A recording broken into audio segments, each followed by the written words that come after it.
Win at Keno, and you could splurge on some New York high fashion. A Mega Millions jackpot could put you in play for a Berkshires estate. Ironically, we find both options for sale in one place as we drive west to historic Elm Court in Lenox. Emily Vanderbilt, the granddaughter of Cornelius, and her husband William Sloan are the ones that built it in 1886. It's now 135 years old. There's 90 acres. For the last 10 years, Les Freeman has managed the estate and become the property's de facto historian. Now, there is some serious history here that people may not be aware. Treaty of Versailles, partly written here? That is correct. Yep. Apparently, it was either drafted or created on our porch. So on just a lazy afternoon in the Berkshires, there may have been a treaty drafted that would end World War I. Exactly. Such understated grandeur was par for the course for the Vanderbilts. They considered this 5,000 square foot palace with its 106 rooms set on 90 acres spanning 2 towns a cottage. Even their gardener was world class. Frederick Law Olmsted designed at least the gardens in the back of the house, but I'm sure that he and his design firm encompassed all the 90 acres. They would essentially have picked up the phone and said, Fred, you know, when you're done with Central Park, we got a project. That's right. To see the many Vanderbilt properties all lined up is enough to make you wonder about sibling rivalry. The Vanderbilt Country Estates. Yes. The Breakers in Newport, of course.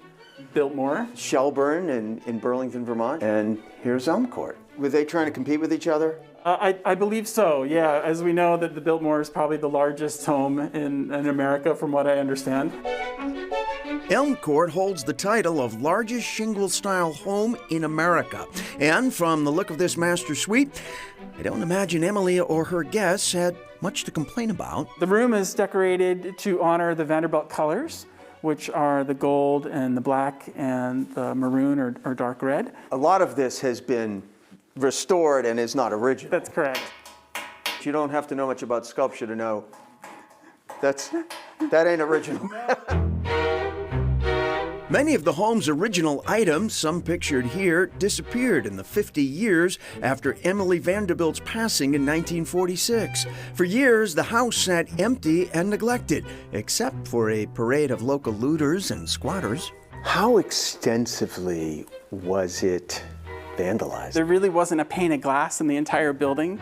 Every doorknob, every light fixture, they were all gone and missing. And then it was early about 2000 or so when the great-great-grandson of Emily Vanderbilt and his wife came back and they started restoring piece by piece, room by room, Elm Court to bring it back to what we have today. Their efforts were helped by more than a few guilty consciences. They would open up the front door and there would be a desk or a chair or a doorknob just left at the front door from someone that had decided to bring it back. About 60% restored now, Elm Court is in a state of transition while waiting for its next owner.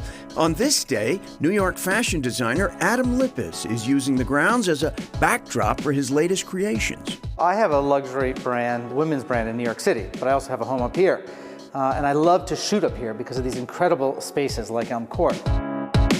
He calls this his resort collection, targeted at the woman ready for a break from winter, but reimagined for these COVID times.